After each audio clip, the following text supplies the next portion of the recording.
My name is Angela Manassian. I'm an associate professor at the University of Oxford. I lead on the clinical side of our malaria vaccine programme in partnership with Simon Draper, who leads the lab. So malaria is a serious disease that's caused by a plasmodium parasite.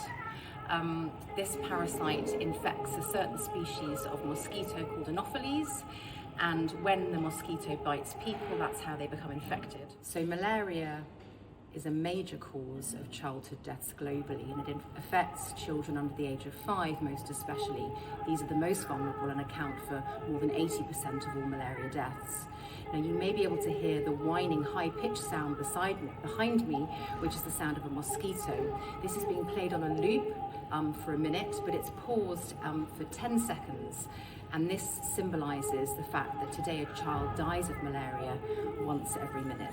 So these malaria deaths are preventable through early diagnosis and treatment, and the infections are also preventable through use of control measures such as insecticide-treated bed nets, indoor spraying and anti-malarial drugs. And these control measures have had a huge impact over the years, but have been recently really struggling to impact areas of Africa with the highest burden of disease. And resistance to these insecticides and drugs are always increasing. And there's a real risk of re-importation of malaria into areas which had previously eliminated it. So there's been a huge amount of progress after decades of difficulty in trying to make any effective vaccines.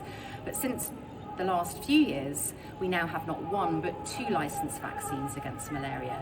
These both act by blocking the parasite from getting into the liver in the first place, by stimulating the immune system to produce high levels of antibody. So for many years, we in the Draper lab have been working on a blood stage vaccine called RH5. This blood stage approach should be complementary to the existing vaccines and should hopefully increase the protection overall. We have tested RH5 in clinical trials in both the UK and Africa, and we have shown that it induces very high levels of antibodies in both adults and children in Africa, so in the population most at risk of developing disease.